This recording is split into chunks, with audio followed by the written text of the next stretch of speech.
And the pictures that you can find are from Hyundai, and they're lines, and everything is very confusing. So what we see here, we have these right here, and there's one more down here. They just slide on. The entire crash pad slides onto it and pushes onto it. That's what holds it there. Trying to get the crash pad off, we have several bolts. We have two right here, which is what helps hold the passenger airbag in. You have the yellow cord, which gives power to the passenger airbag. These were somewhat of a challenge. These are side airbags. They kind of get in the way, but you can just kind of push them, and they'll eventually come. As you can see, hanging here is one of the speakers. You have one on both sides. They just rest up in the corner right here, inside of the crash pad. You see the other one down there as well. I was working on trying to get to my heater core right here. I have heat not going to the passenger side, and I'm trying to see if I can fix it. The dealership wanted $2,000 for it, replace the entire system, and I'm pretty sure it's just a door that's getting stuck, so I'm looking to see what I can do. Coming over here, we had a few bolts that we had to take out. In total, I think I'm about 50 bolts and screws in to take everything out. I ended up not taking the center console out, although some online guides say that you can and that you should. I found I was able to do it without that. There's not many pictures available, so I'm going to see if I can get in a little bit closer, show some other things that we have.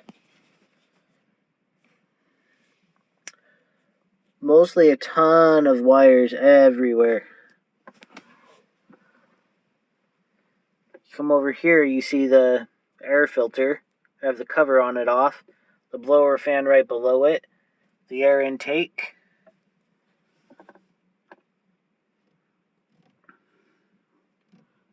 I believe the back one should be the defroster there. These front ones should be what divides it to go to the cabin.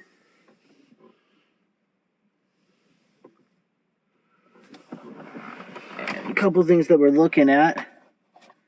We have this actuator right here.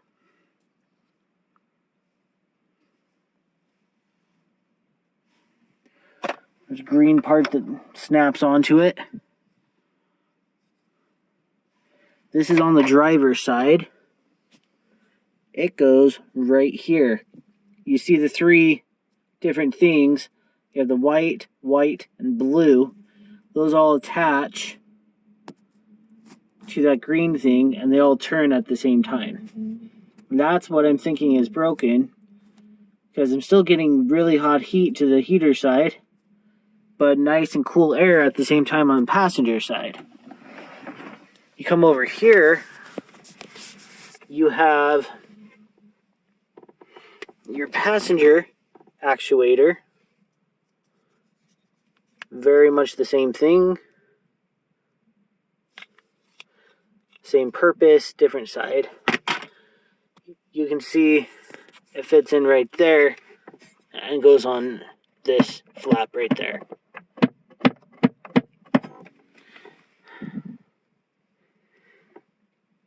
Which actually, you don't have to take apart the car as much to get to this one.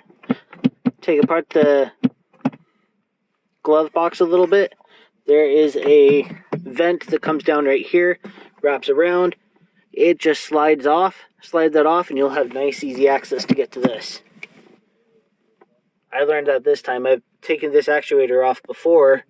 I didn't know that this came off.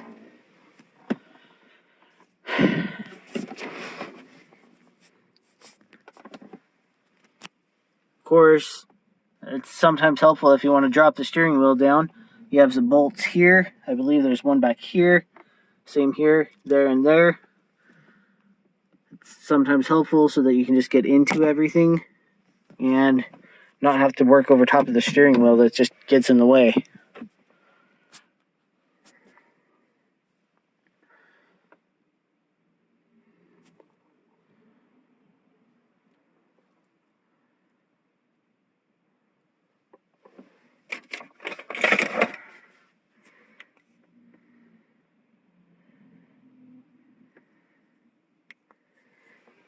Just kind of letting you see it for a second.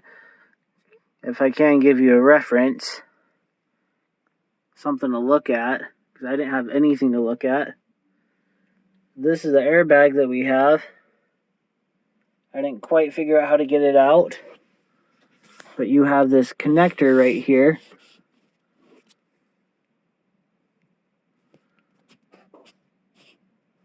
It's not going to let me focus. So you can see up and down is a hole. This is going side to side. You have to turn that so it's straight, and then it should just come straight out. I couldn't figure out how to turn it. It's in there too tight. I tried using needle nose pliers. Probably there's another way to do it. You just want to be careful. As you can see, this yellow right there is the airbag. Same thing on the other side.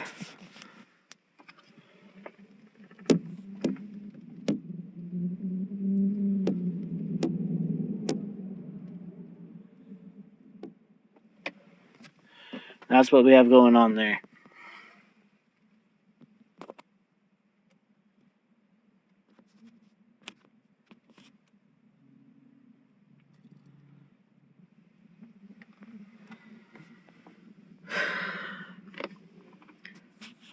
Not exactly sure what everything is, so I'm not going to call it out. But we got a lot of moving parts here. A lot of electrical. And it's going to be somewhat of a guessing game, trying to get everything back and make sure it's working. It's probably going to take a lot longer. It probably took me 3-4 hours to take everything off. It took 2 of us to take the actual crash pad out of here. A lot of challenges, especially with the steering wheel. These like to get in the way. It's a very, very tight fit getting it out.